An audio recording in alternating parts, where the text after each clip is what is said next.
What's going on? It's time for another episode of Too Hard for the Radio, transmitting from the future free state of Greater Idaho, where I'm having all kinds of issues today.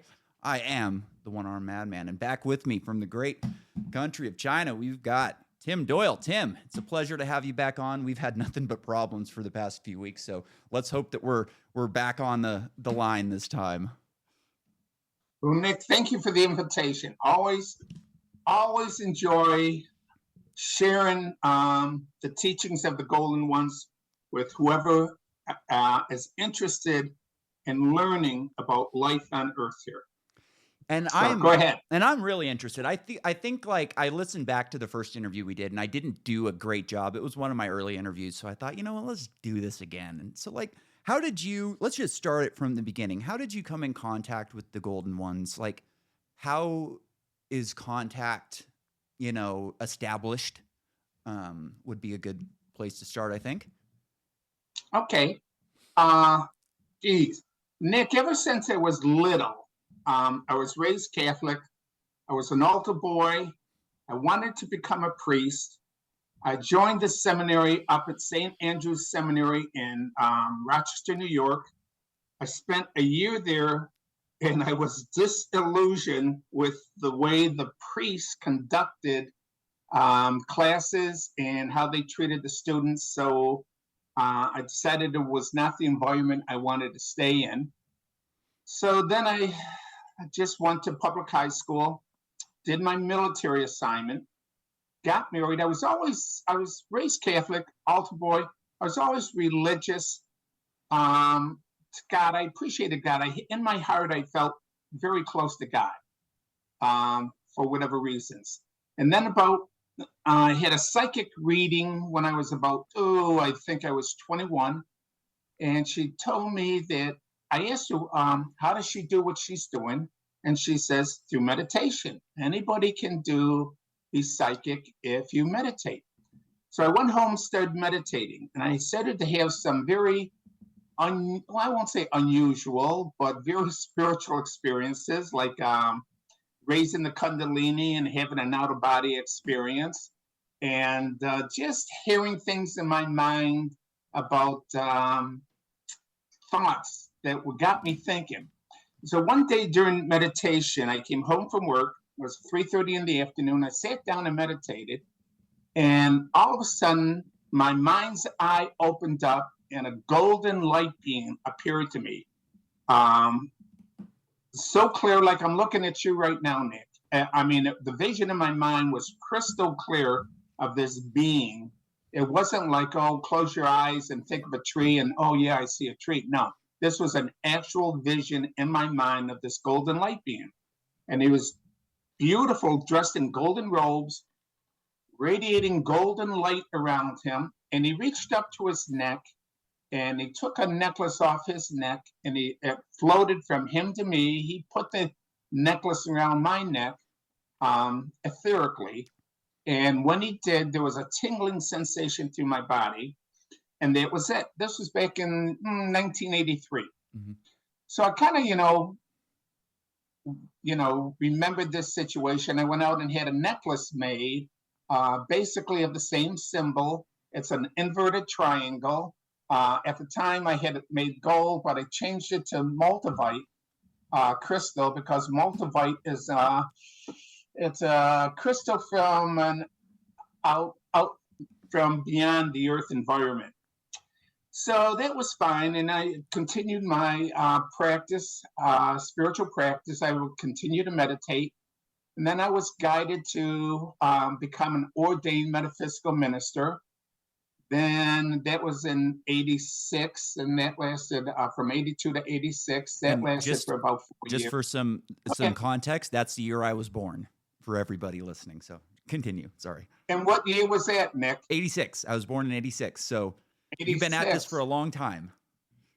Well, you're just a young little guy. I am. I'm 39 or 38. I'm going to be 39 next year. Yeah, I was going to say 38. Yeah. When's your birthday? February 8th. What month? February the 8th.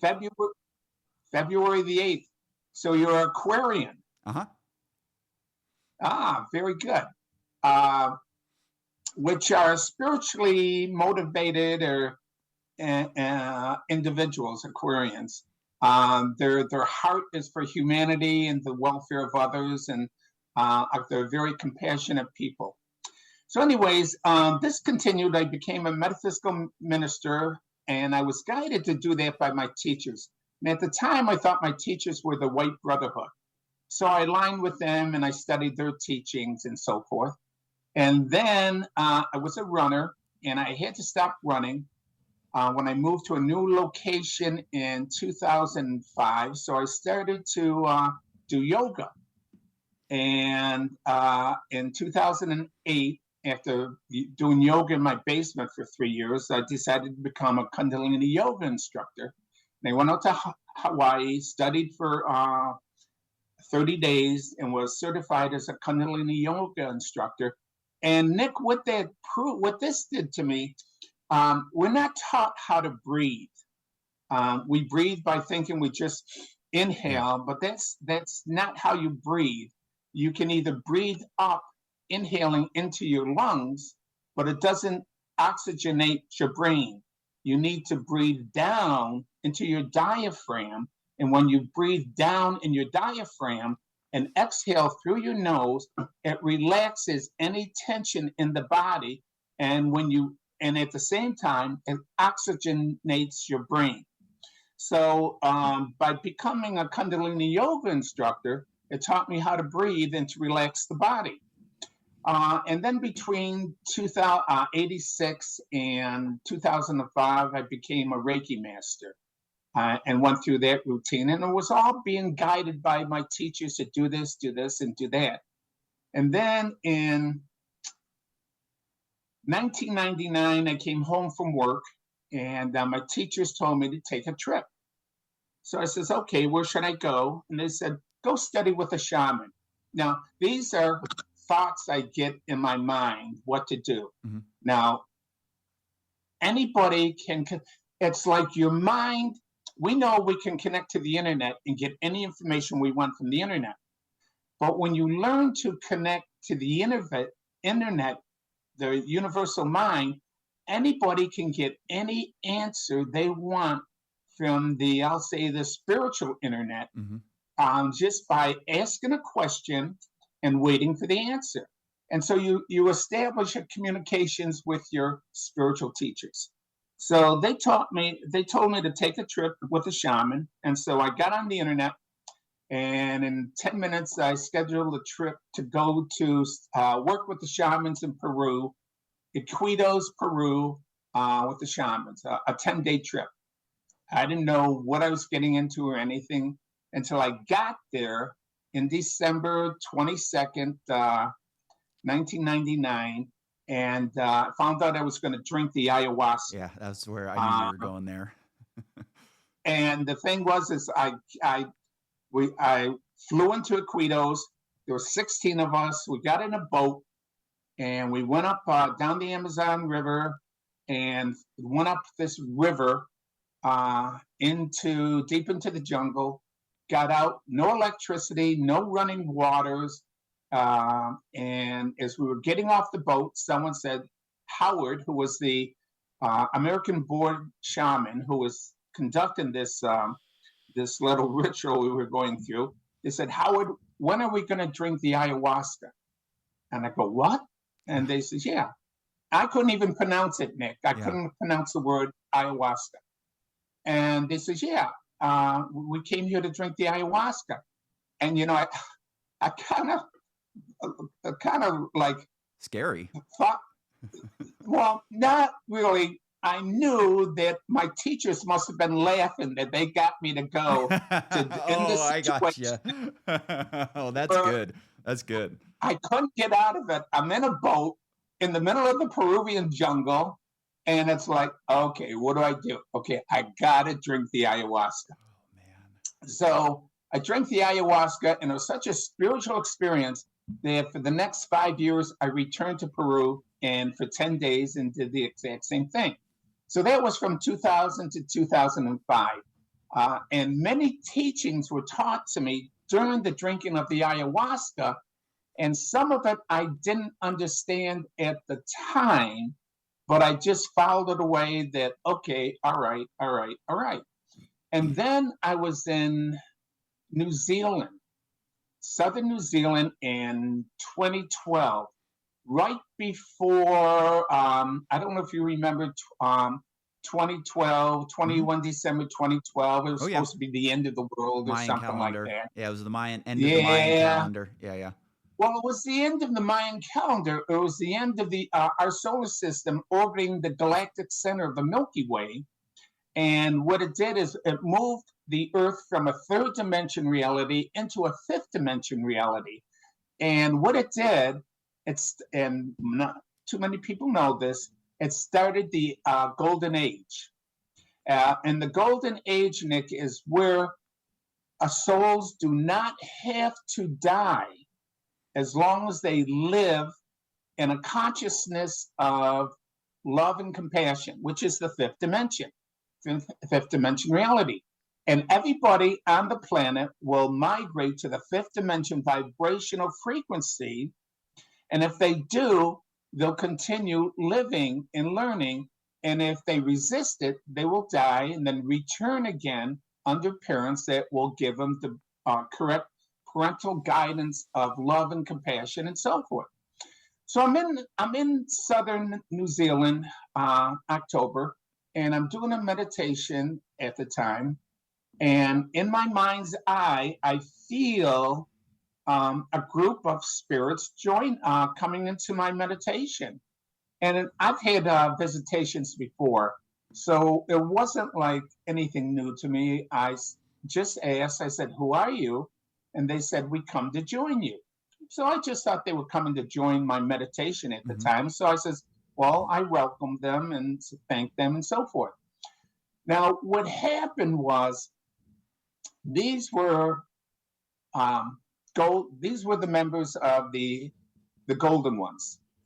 And because Earth was in a third dimension reality that started about 10 or 11,000 years ago, the vibration on the Earth was so negative that the Golden Ones couldn't stay there. They were teaching back in Lemuria, back, I don't know, 11, 12,000 years ago. Uh-huh. I And know then Lemuria. plunged, when Earth plunged into a third dimension reality, the vibration was so dense because it's an ego low vibrational frequency that they had to leave and watch it from a distance. They couldn't come back to the school at that time. So then, which I didn't know this at the time. And so that was October. And then I get back in my home January of 2012. Yeah, it was 2013. And I do my Kundalini yoga in the morning, my asana. And when I do my stretches, you're stretching there, and you hold a position for an asana position for maybe 1 or 2 minutes until you get a good stretch. And then that's when I talk to my teachers. I have nothing else to do, so I talk to my teachers. And so they would tell me things at that time. And well, I'll tell you, Nick, what they told me. Mhm. They said, you will become a world spiritual teacher. And I laughed at them. Nick, I remember laughing out loud saying, what is it that I am going to tell people that they're going to listen to me? Like, what hasn't been already taught around the world about spiritual teachings, that anyone would listen to me compared to what has been going on taught in the world for the past thousands of years. So I kind of laughed about them and I shrugged it off. And 2 days later, at 2:30 in the morning, they got me up at 2:30 in the morning and they told me to go to my computer and write whatever I heard. So I went to my computer and whatever I heard in my mind, I would type it. And then when I got done typing it, I read it and I said, how should I sign? I says, I can't take responsibility for this writing. How should I sign it? And they said, sign it the Golden Ones. So that's when they first formally Mm. introduced themselves to me in January of 2013 as the Golden Ones. Then every day after that, Can I ask a they quick would wake me. question about that? Sure, go right So, ahead. yeah, so you're not the only person that I've heard of who's gotten these teachings. Were you aware of the golden ones before you got that message, or was that like that's kind of what I was thinking? It's like, oh, this is something new, but then you look around and you're not the only person who's had that introduction, correct? Well, no, I didn't know of the golden ones, and to be honest with you, Nick, I don't know anybody else Oh, that does okay. the teachings. Okay. I'm confused then. I was thinking of maybe I'm thinking of something else. I Yeah, apologize. I'm Keep not going. aware, and Okay. I'm not aware. And if someone is, I'd like to meet them, or I'd Yeah. like to, share information with them, because what they have taught me is that I'm supposed to teach humanity the same gifts. And they're very easy things to follow, but you've got to be in the right frame of mind to want to embrace this. The Ten So they Commandments are started, very easy as well. Like the Ten Commandments are very easy as well, but people have a really hard time following them. yes, they do. And the thing is if you can't keep man's law, how are you going to keep God's laws? So that started in 2013, about their teachings. And the thing about their teachings is anything that I would write at 2:30 in the morning, I would experience later on in that day to authenticate that what they told me was true. I mean, it was just like, oh, okay, we wrote this, and then during the day I would experience it and I'd say, oh, okay, now I know what you're saying, and so forth. And then some of the teachings would go back to when I was doing the ayahuasca. Mm-hmm. I would have a vision, and it would come up to what happened. And one, Nick, very important, which is the most important teaching that they taught me, is that fears, a person that has fears, what they are.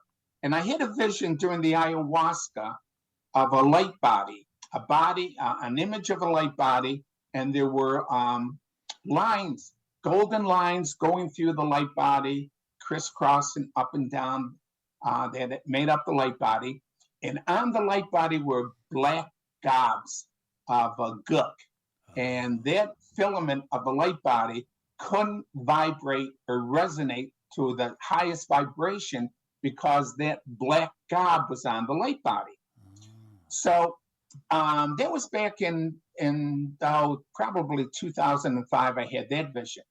Then I was in Sydney, Australia, in the beginning of 2012. It was January of 2012, and Thoth, the Egyptian god, was channeled through, and he says, I'm going to teach you how to remove fears out of your, to remove fears out of your life. He didn't explain it in the sense that where the fear is located or anything like that. And he gave us the prayer. I forget what he called the prayer. Maybe it was called the prayer to remove fears. And I took that prayer in 2012 and I went home and I started working with it. And I was visited by Arcturians, entities from the seventh dimension Arcturians, who are masters of emotions. And they explained to me that all fears are parasites. They're living organisms that are designed to hold the soul's vibration down so that the soul cannot vibrate at their highest frequency, and which prevents the soul from allowing their dreams and desires to come true. So it's like an engine with gunk in it, like an engine that's got gunk stuck in it that's making everything work slower and not fire at the same time. If you got a little bit of gunk in your engine, your firing order gets off, and pretty soon your car don't run. Well, here's what it is, Nick, is that you have a conscious mind and a subconscious mind. Your conscious mind is like a VCR recorder. It records everything you see, and what it does, your conscious mind can only hold one thought at a time. So as we're viewing this and you're listening to me and you're hearing me, you can't be thinking about what you had for breakfast. No. If you did, you'd have to take your attention off from what you're doing now and think about breakfast. Mm-hmm.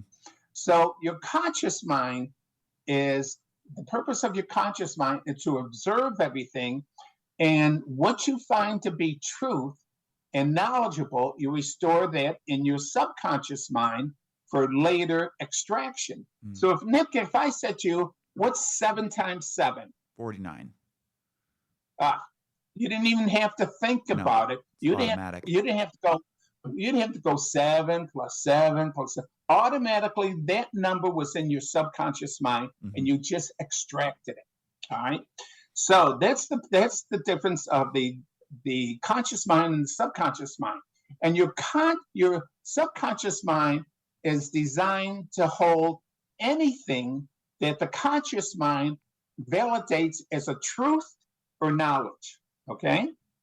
So when a soul experiences something like almost drowning, that appears as a truth to the soul. So the soul will file a fear of water into their subconscious mind is a fear which prevents the soul from vibrating at a higher frequency.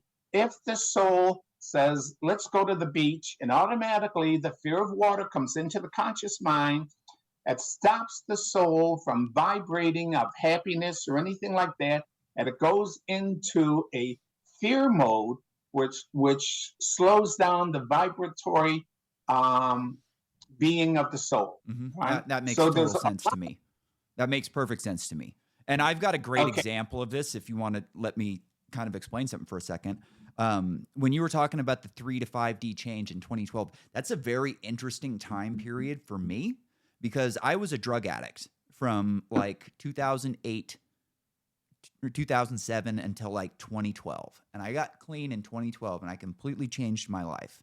I went from being a piece of shit, criminal to going to AA and practicing, things like telling the truth and loving your family and being there for the people around you. And I ended up getting hurt. I got electrocuted working on power lines in 2015. And I died, I think. I was up on a pole, so it's not like there was somebody to check my pulse or something like that.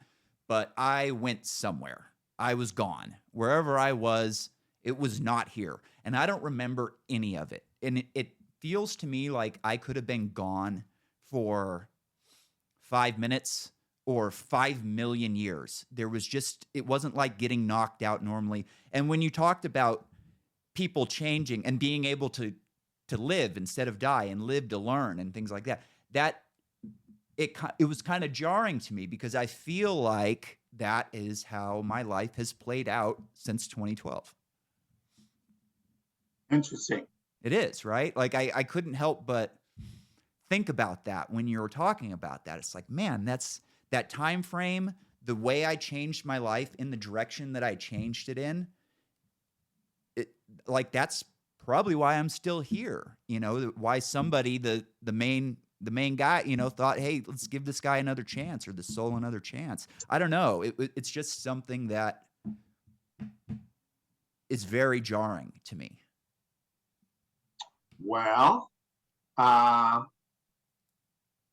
so you have these fears. And now, Nick, do you have any fears? I was going to bring that one up too. So we did this the first time on the podcast where you showed me this fear, and I've been using that for a while. I have a dog who I love, more than he's my best friend, and I've had him since I got hurt. We spent every day together, and he's like 8, 9 years old now, so he's starting to get older, and it just makes me sad, that he's going to be gone at some point. It makes me very sad. I'm sure you can hear it, and I pray for that to, lift that, get that out of me so I can enjoy the time we have instead of dreading the inevitable.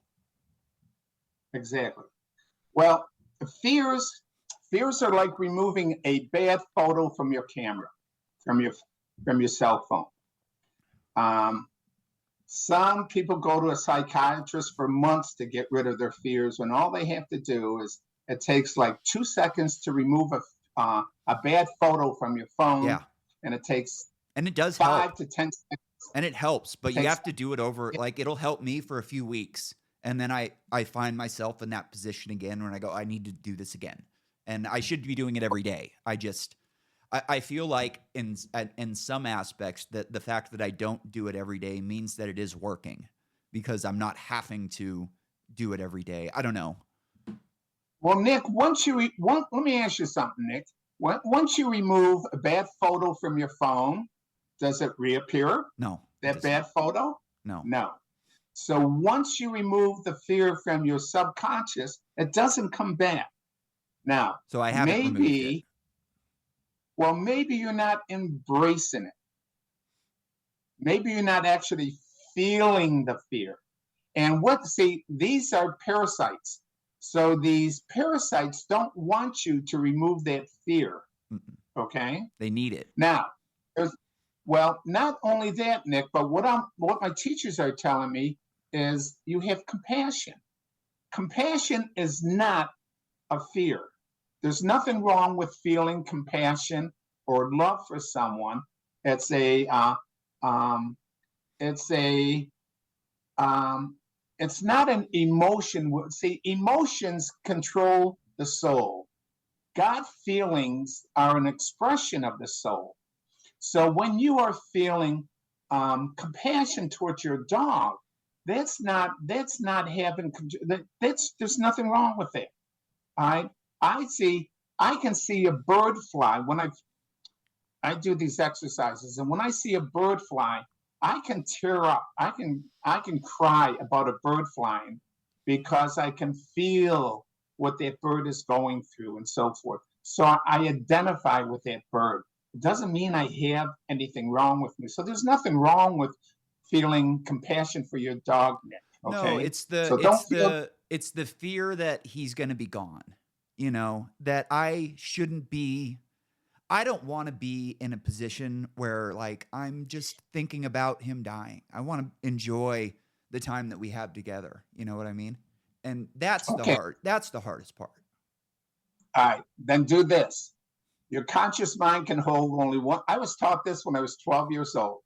I was laying in bed, and I thought there was a boogeyman under my bed, or a boogeyman in my closet, and I couldn't sleep. And my teachers tell me that change your thought.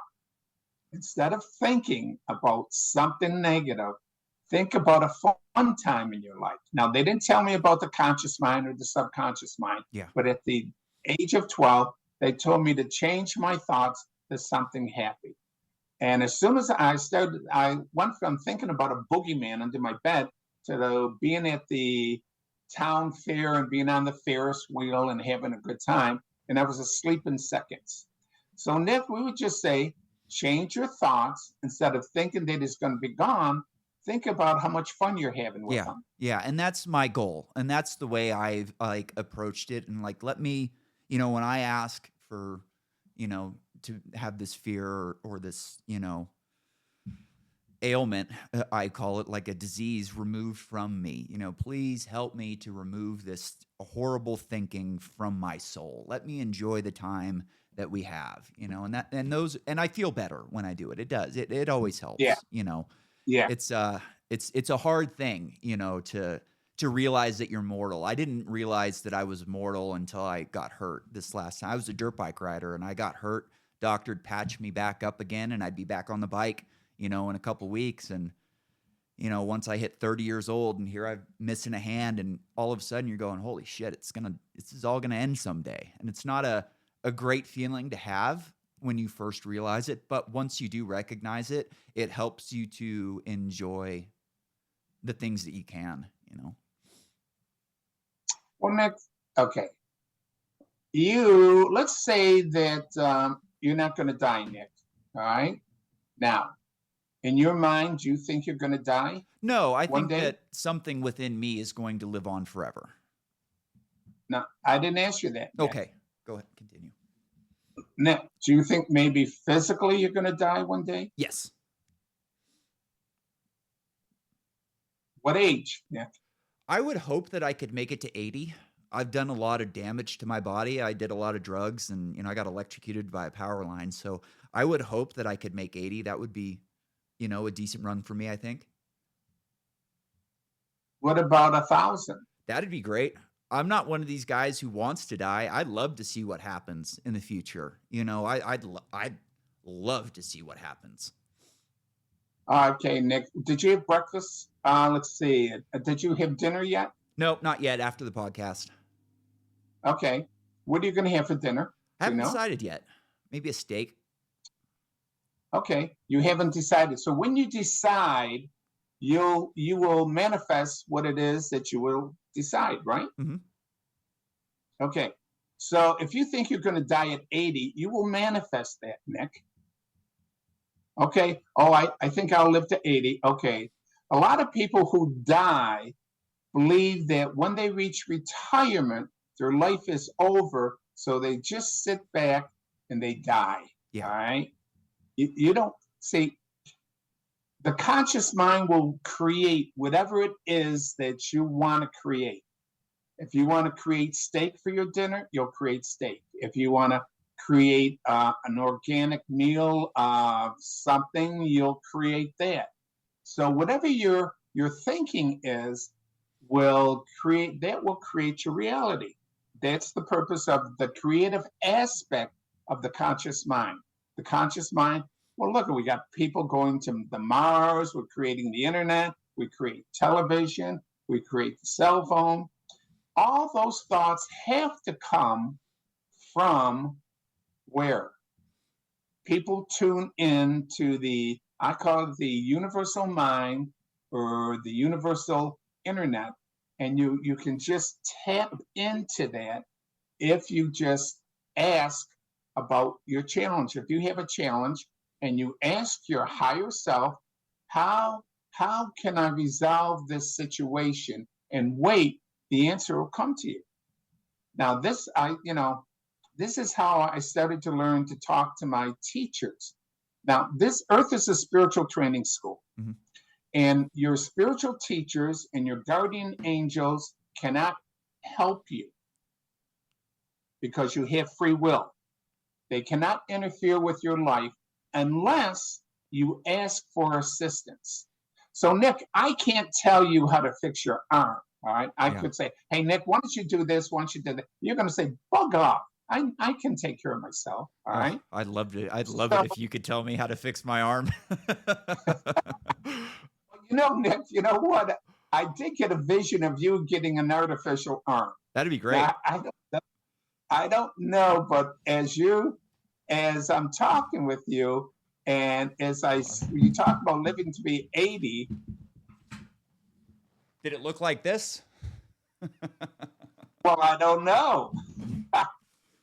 But as I was talking with you and talking about your arm, I kind of saw you with an artificial arm. I wasn't going to say anything, but I think that probably you would get one. Okay, it's so a piece of junk. One. Right, it's a piece of junk, but I have it. All right. Well, they're always upgrading the models and so forth. The problem is with the arms is they're going to have to do a chip in the brain in order to make it do this type of stuff and make it feel and make it happen right away. And I'm not convinced that I'm going to be wanting one of those. I've seen that where people use their thoughts to do that. Yeah. Now, I don't know how they do it. I don't know if they put a chip in the person or how it does, but I have seen that demonstrated that people can use their thoughts to do that. With this one, I flex my hand in certain positions. The hand's not there. So is that in your mind or in your arm or somewhere in between? So it is kind of that way. But it's taking signals from your muscles, not your brain. So your signals go from your brain, tell the hand to do this, and then it grabs the electrical signals from there. Someday they'll be able to put one here and one there, and it'll be able to do everything. Nick, I saw last week on TV a person with a drone that could operate the drone with his thoughts. Yeah, I've seen that. It's And cool. and then he didn't have anything in his mind. He got someone else, not even knowing anything about that, and they demonstrated they could do the same thing. So why not have the capability of in your artificial arm to use your mind to control what you want to do? Mhm. I think it's possible. Oh, they've done it. It's just getting it from DARPA to the prosthetist office. And like the DARPA version's millions of dollars and it's got to get its way into the market, and you know how that goes. But it is possible. They've done it. They started doing it in 2012 actually. Yeah. Unfortunately, we talked about the third dimension and the fifth dimension. There's a lot of corporations and political leaders and government officials that are still in the mindset of third dimension thinking, selfishness and greed and profit and money. And this will change. This will change eventually. And I think a big change is coming up in the future. I think with the election in the United States, I think, well, I don't know if you're aware of it or not, but I know we're in the golden age. And I know that I see corruption being exposed around the world. Little by little, corruption is being exposed, and more people are taking over that are disillusioned with their political leaders and so forth. So I see think it too. that I see it too. Like I like yeah, watching a lot of these cop videos where corrupt cops beating people up, or crazy people getting and the changes that have been made through body cameras and YouTube oh, have just been immense. Like I saw a cop get fired the other day, and he didn't get fired. He got charged with something. He's like, I'm going to quit. It's not like the good old days. It's like what the good old days where you could just beat the shit out of people and nobody would know about it. So like, yeah, like that is changing. Policing in America is changing in front of our eyes, which is crazy. well, let's look at the attempted assassination of President Trump. Okay. As soon as that happened, I knew it was an inside job. Had to be. I knew everybody knows it was an inside job. And now it's being exposed how the FBI, the CIA, Secret Service is all in corruption. So that's being exposed. Little by little, as corruption's being exposed. And that's why I truly believe that President Trump will be the president in this election. And because there's the people, political leaders around the world want Trump to come in because they know of the corruption and how he handles things. And so we'll see what happens. I thought the Mark Zuckerberg letter was very telling. Did you see that he wrote a letter saying, hey, they pressured me. I'm sorry. To me, that's like, hey, we see the direction that things are going, and we're going to signal right now that we're going to turn in the opposite direction because we don't want this guy coming after us the day he gets into office, which he would do, and if I was Trump, I would be signaling all over the place. Hey, Google, you better stop this BS with meddling with our elections right now, because I'm going to win. And when I win, I am going to make it my mission to destroy you every day. And they would back off immediately. They go, okay, sorry, we tried and you called us. Well, Trump's in a position where he can't do that. He can have Tulsi Gabbard do it, or Elon Musk do it, RFK, or JD Vance do it, or this Vivek. I like that guy. Vivek's great. Vivek's my favorite. He's awesome. I wanted him to be vice president. I did too. I wanted him to be vice president because I tell you, he is an extremely smart, knowledgeable person, and he great tells instincts. The truth. He's a killer. The guy's he's a badass. He's, like you said, he's so smart. I wanted 4 years of Trump and 8 years of Vivek. That'd have been great. JD Vance, I don't know. We'll see how he goes, but Vivek would have been the move for sure. Yeah, I know exactly what you mean. I was hoping for that, but that's okay. We'll see what happens. So what do you think about what do you think about Trump's China policies? Like, he's kind of a hawk. I'm not a China hawk. I think like it always bothers me when people are like, "Oh, they're gonna destroy us. They want to destroy the West." And it's like, I was a drug addict and a drug dealer. As a drug dealer, you do not kill your best customer for a couple bucks. And to me, like, that's the position that China's in. Why would they want to kill their best customer? Like, everything they make gets shipped over here. We've got a great thing going. I don't know why there's all this BS about trying to, saber rattle with China. China does not transport any military weapons outside of China. They don't have any troops outside of China. Their infrastructure is amazing.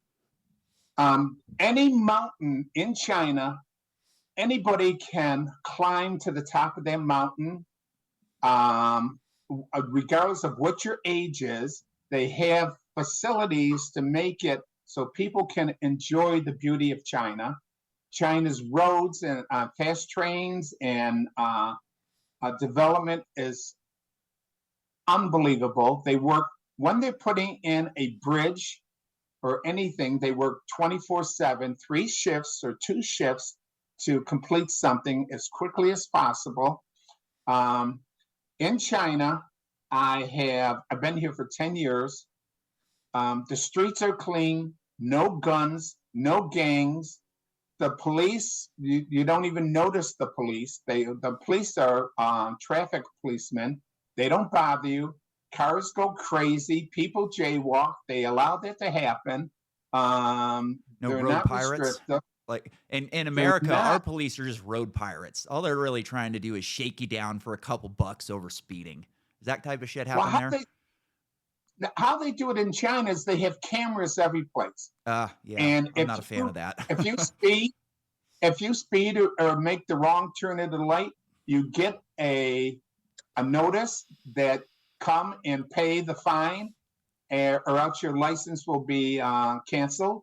So that's how they monitor the traffic.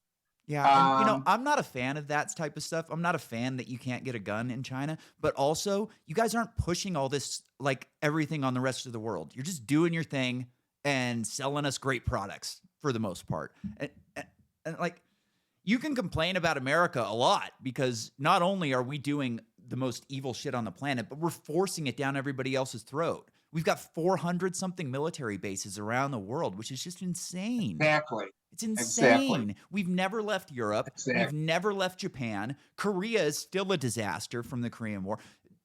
Vietnam is still recovering. The Middle East is going to be a disaster for the next 50 years because of all this just horrible, evil stuff that we've done. It's disgusting. And like, hey, if you want to do things that I don't agree with in your country, fine. Just don't force me to do it,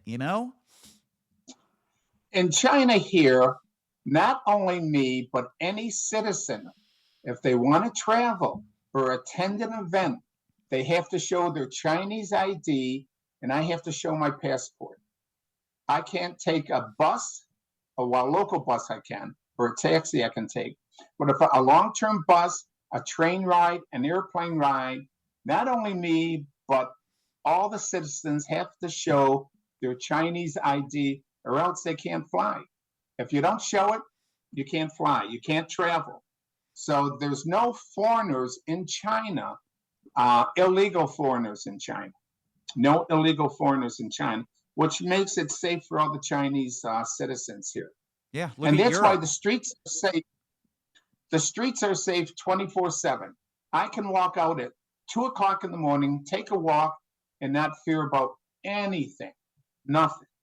So China has some very good policies. Now, what goes on at the highest level, I don't know. Doesn't bother the local citizens and so forth.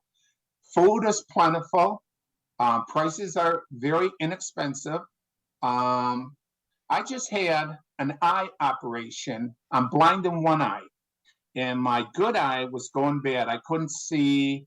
My glasses weren't working that I've had for 30 years. And I started where I couldn't see beyond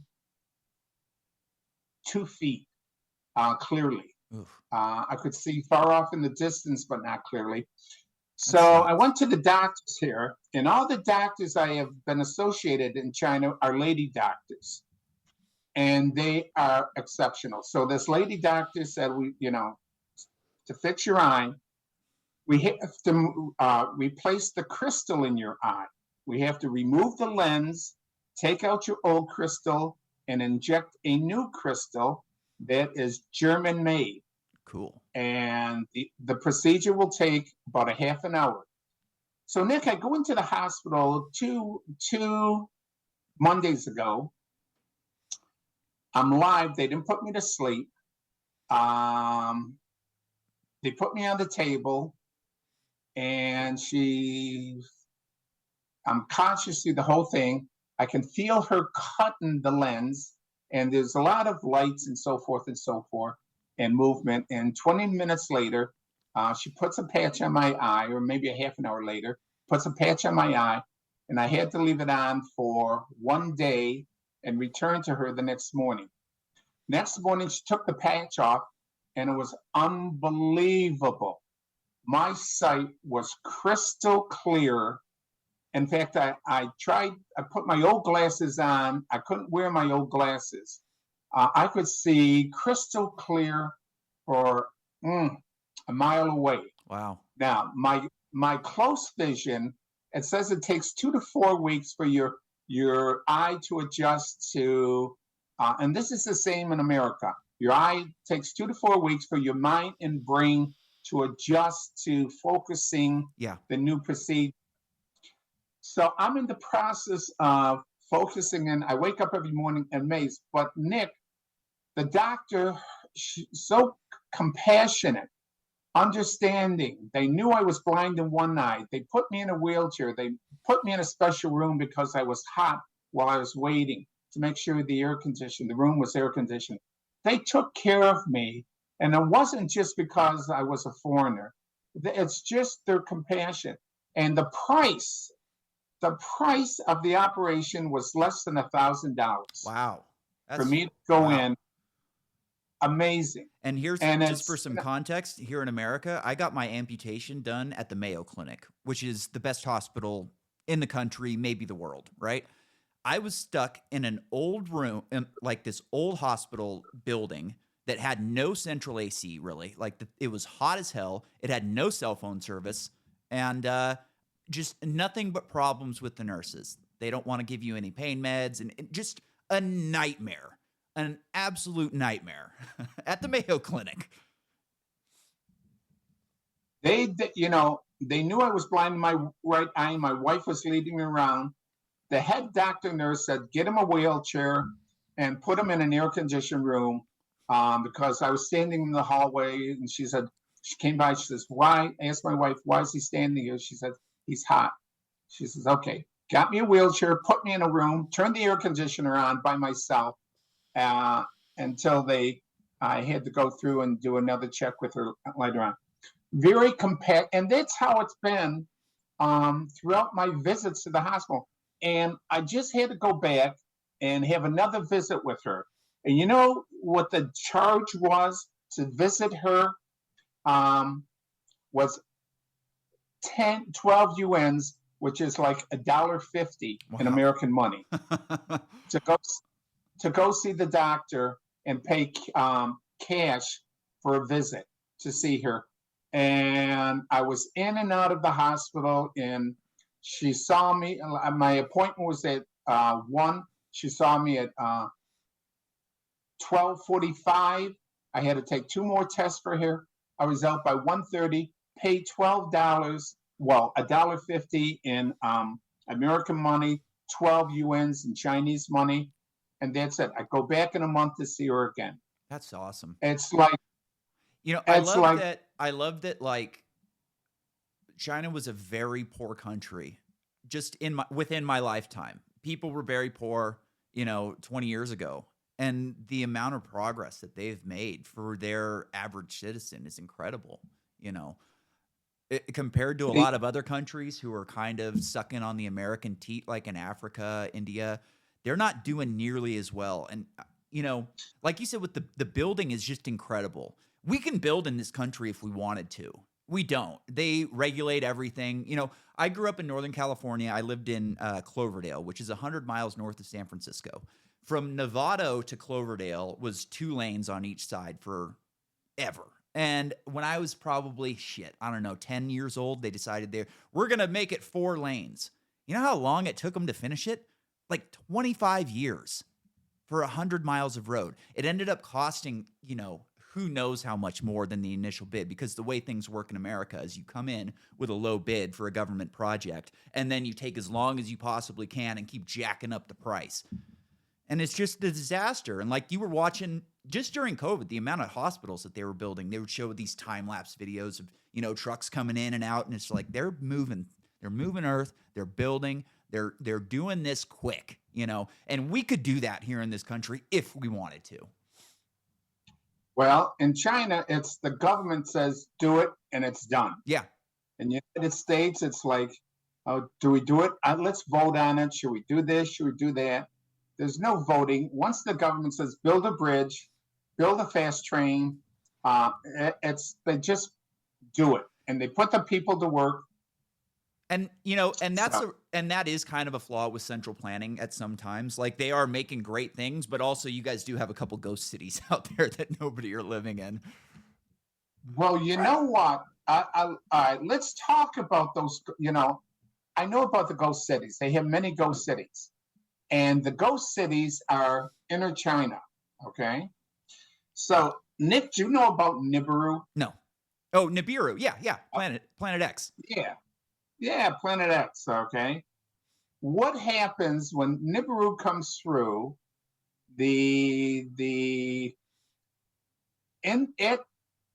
Antarctica, ice is over a mile high. Mm-hmm. So if there's any tilt in the earth, that water will melt. Now, what does that do? I know where I am right now. I'm at sea level, mm-hmm.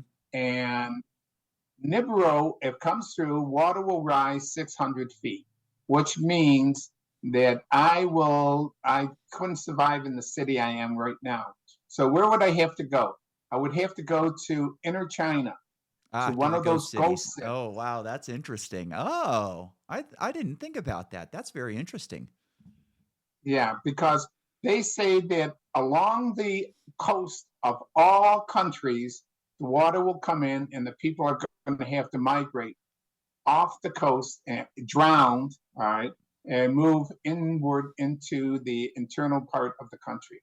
So in the back of my mind, I'm thinking, do they know? I know the elite have built homes in the ground mm-hmm. To protect them from Niburu, New Zealand, and so forth.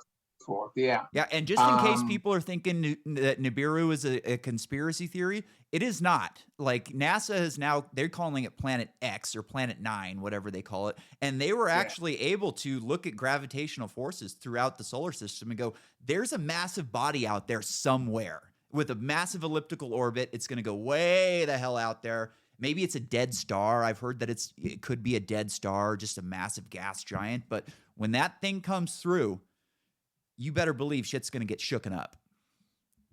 Well, they talk about 3 days of darkness in the Bible. Not in the Bible, but Edgar Casey and Nostradamus and other prophets talk about 3 days of darkness. Uh-huh.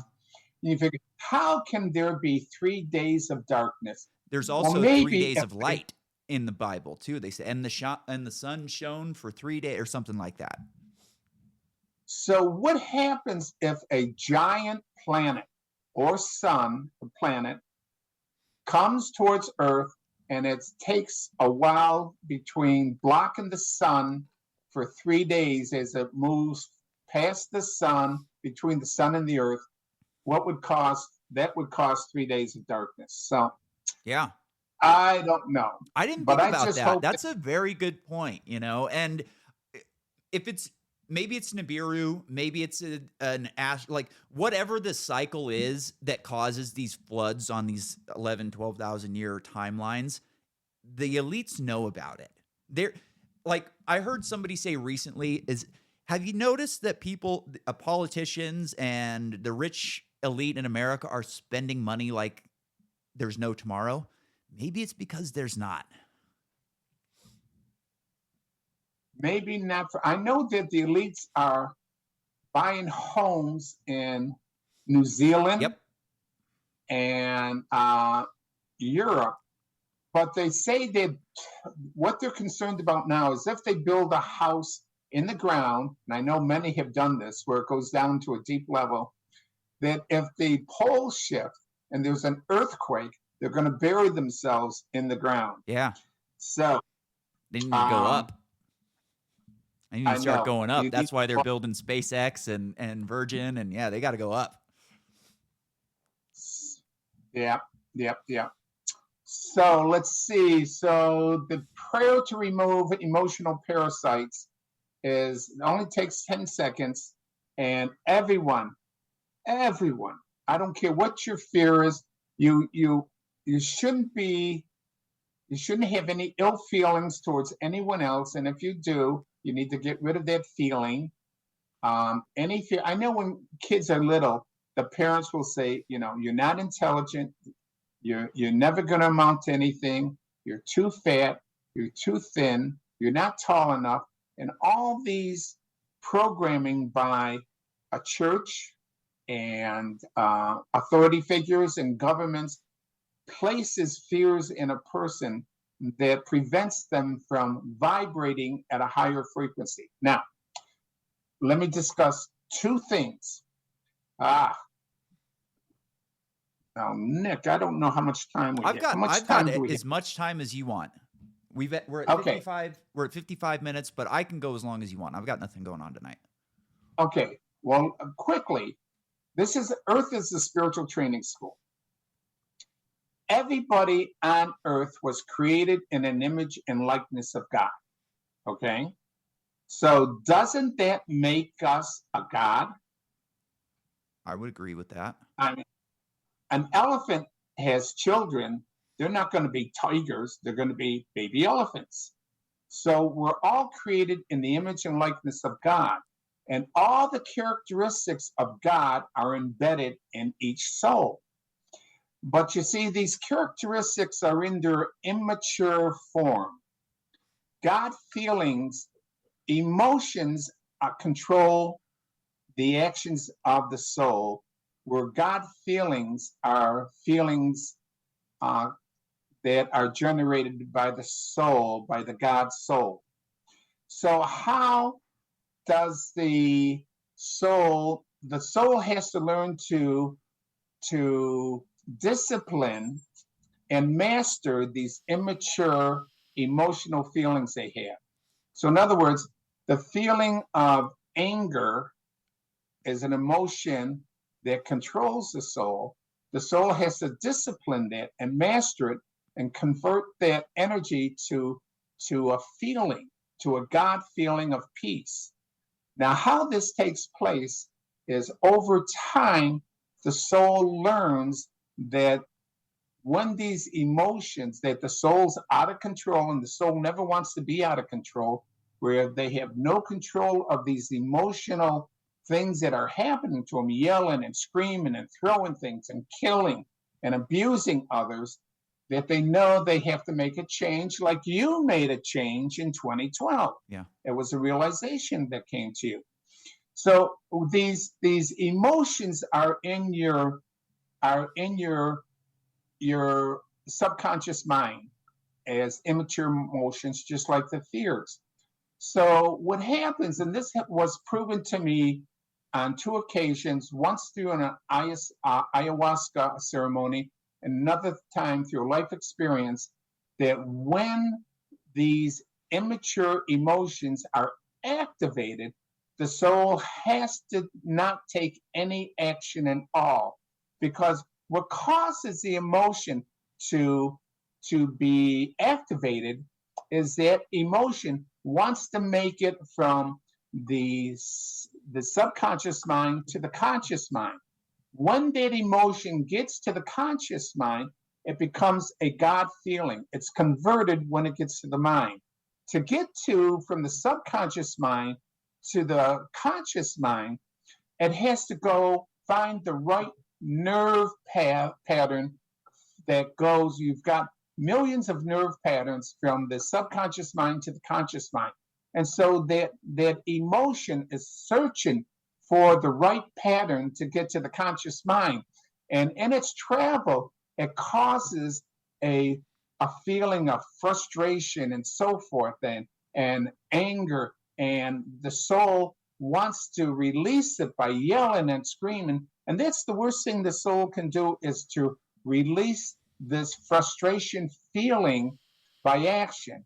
And the best thing it can do is just sit there and allow that emotional, immature feeling find the correct pathway to the brain.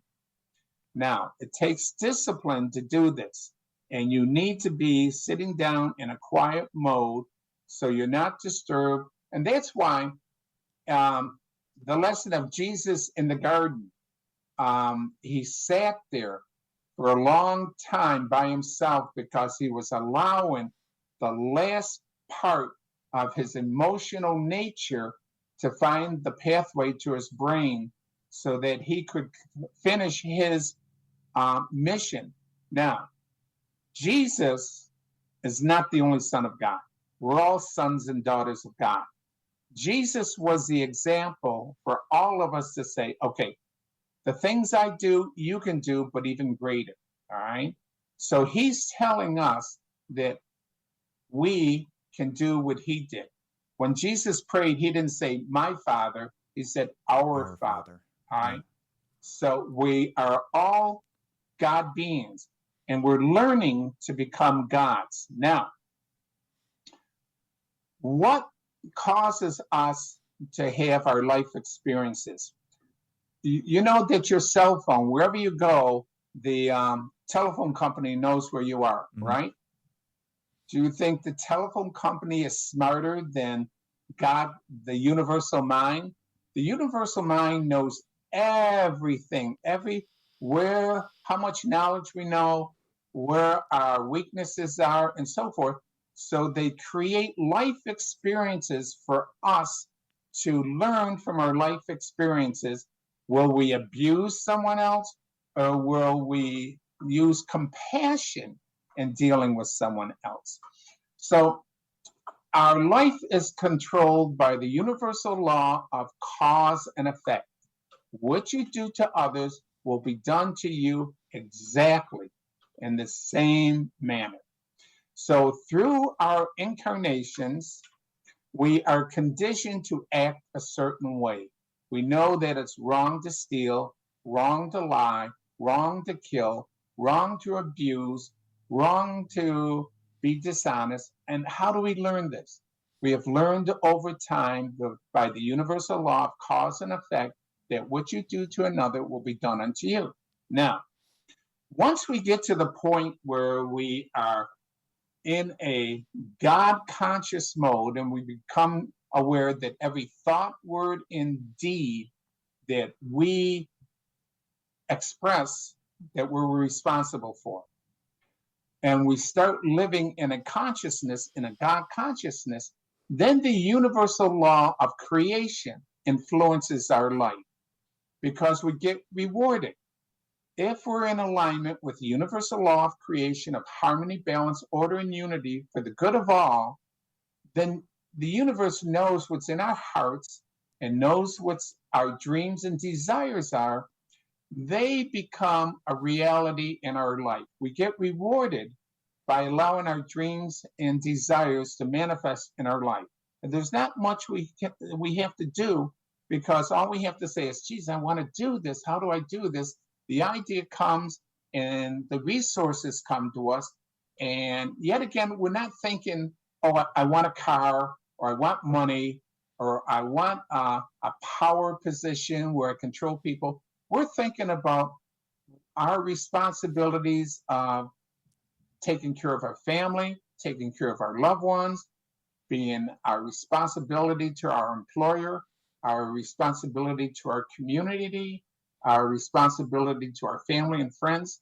When we have this consciousness, then our dreams and desires manifest, but our dreams and desires are to help others. They're not selfish dreams now. They're universal dreams that relate to the universal law of creation. So this is how we we manifest our dreams and desires. Now, we tell you that the conscious mind can only hold one thought at a time. If you're in fear, you don't vibrate at the highest frequency of your being. In your DNA, which is in every cell of your body, are chromosomes and amino acids.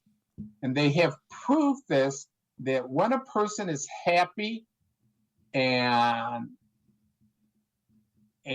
joyous, the chromosomes in the DNA are activated, and 90% of the amino acids are activated and vibrating at a high frequency.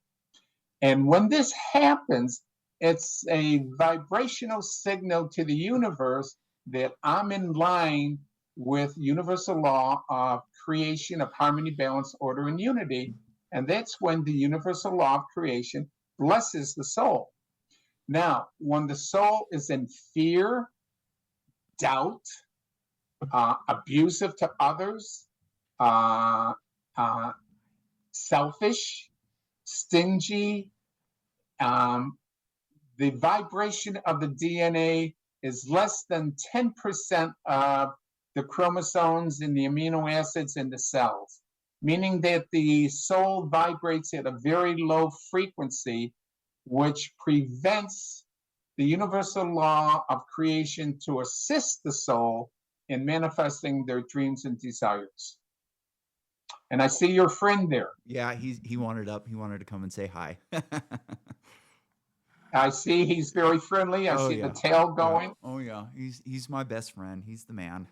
This is Ozzy, named after Ozzy Osbourne, one of my favorites.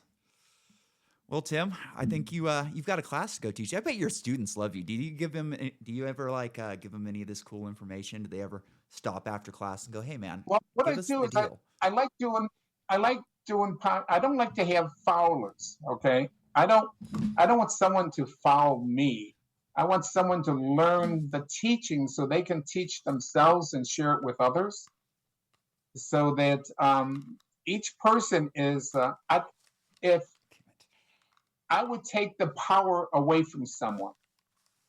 Sorry, he ripped my headphones out. I couldn't hear any of what he said there. I'll listen to it later, though. That's okay. I'll repeat it shortly. The thing is that if I have followers, I would take their power away from them. What my mission is to empower people on who they are.